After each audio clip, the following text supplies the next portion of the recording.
Alhamdulillahi Rabbil Alameen wa sallallahu wa sallam wa barak Nabi Muhammadin wa ala alihi wa sahbihi ajma'in. Assalamu alaikum wa rahmatullahi wa barakatuh. Good morning, Instagram fam, friends and followers of As-Safi.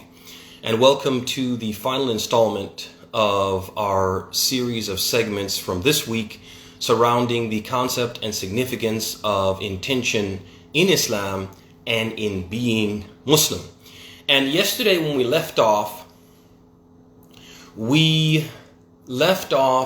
talking about a dilemma that after all these talks, some of us might find ourselves in.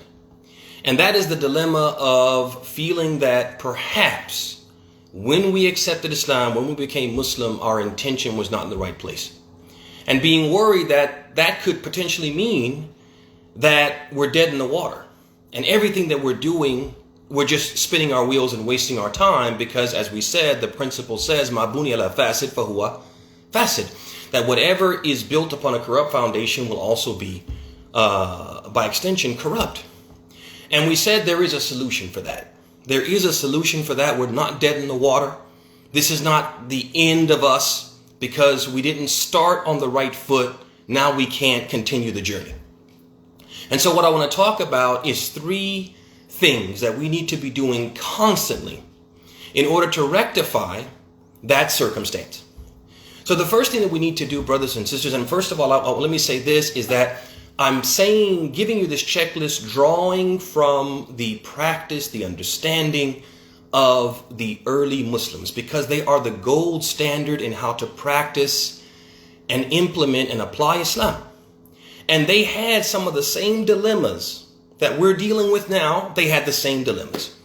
And they show us through their practical example how to confront these issues.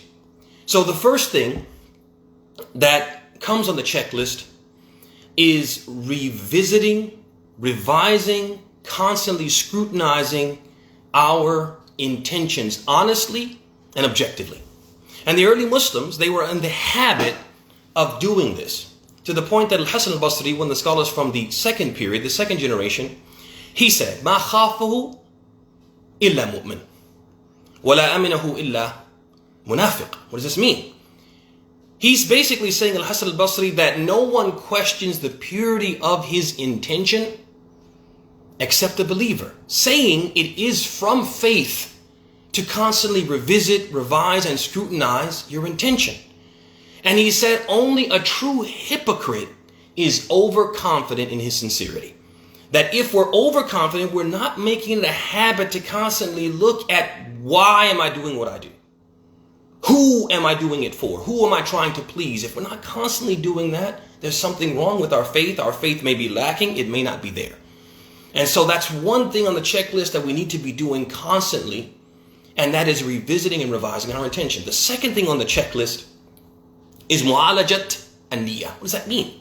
It means identifying the corruption in the intention and treating or addressing it, trying to remove that corruption. That when we're revisiting and scrutinizing our intention, we may come across certain things where we say, I think there's a conflict of interest there. I think there's a dual motive there. And when we see that, we immediately try to do what? To address that corruption, to remove that corruption. That's what we mean by mu'alajat an-niyya, treating the intention. And this is something that the early Muslims also used to do. In conjunction with their revising and scrutinizing, examining closely their intentions, they would also identify the corruption and try to what? Try to remove it. And the proof for this comes from another scholar from the early period, Sufyan al-Thawri, who said, مَا عَالَجْتُ شَيْئًا أَشَدُّ عَلَيَّ مِنْ نِيَّتِي لِأَنَّهَا تَتَقَلَّبُ عَلَيْهِ. He said, I have found nothing more difficult. I've not found anything more difficult than purifying my intention because it constantly changes. The more I revisit and revise and scrutinize my intention, the more I find that I start out on the right foot and then somehow I stray. And maybe I start thinking about other things, targeting other things when I should be targeting Allah and His pleasure, what dar al-akhirah, and the hereafter. So I find this in myself, which shows you how important it is to constantly revise and revisit your intentions. Because what? It can change. The intention can change for the better.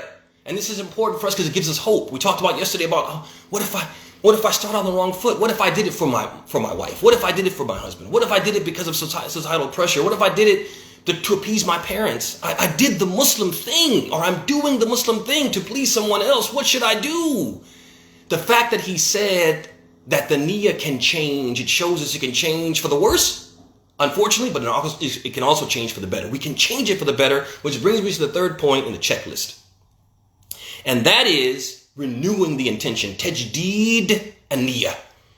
Determining, once you see the corruption in your intention, determining at that point to make it solely for Allah's sake. And again, the early Muslims, they used to do this as well.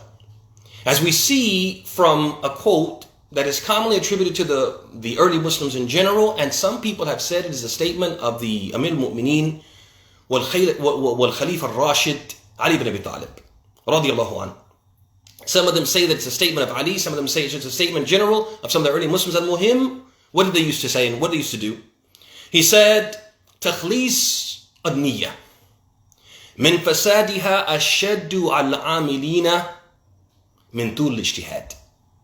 He said, purifying their intention from what corrupts it is harder upon the people who do good works than the deeds themselves, which means that the early Muslims used to strive in earnest to renew their intentions and to constantly purify their intentions and determine to make whatever they were doing, and that includes doing the Muslim thing, being Muslim, make sure that's for Allah's sake. And so this is our checklist, brothers and sisters, and if we go down this checklist and we can achieve all of these three things, then we can solve the dilemma. And we can continue on this journey to Allah. And hopefully to Allah's acceptance and approval, we can continue on this journey with confidence that we will be accepted by Allah and our deeds will be accepted by Allah, because we have done what? We've revisited our intention and revised it. We've identified the corruption in it. And we have committed ourselves to making our intention solely for Allah, despite what may have happened at the outset. So at that point, brothers and sisters, when we say, I'm no longer doing this for my parents, to appease my parents. I'm no longer doing this for my husband. I'm no longer doing this for my wife. I'm no longer doing this because of societal pressure.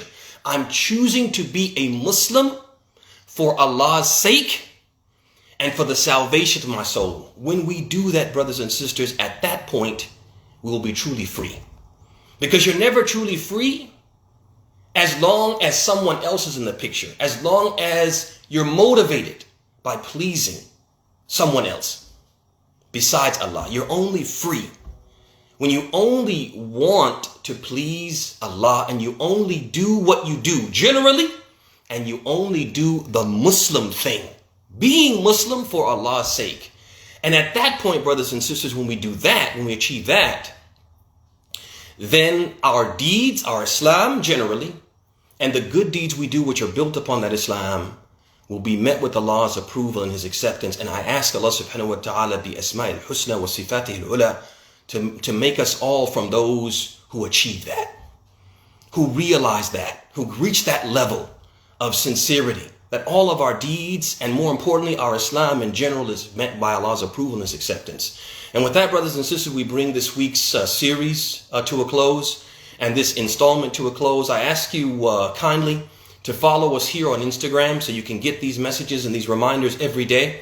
And I also ask you to share it with others and to encourage them also to follow us here. You can also follow us on YouTube, on our page, As-Safi, and also on Facebook. Thank you for joining me this morning. Thank you for following the series. And may Allah subhanahu wa ta'ala bless the rest of your day, bless your weekend, bless you, bless your families, and make you blessed wherever you may be. هذا وصلى الله وسلم وبارك على محمد وعلى آله وصحبه أجمعين. السلام عليكم ورحمة الله وبركاته.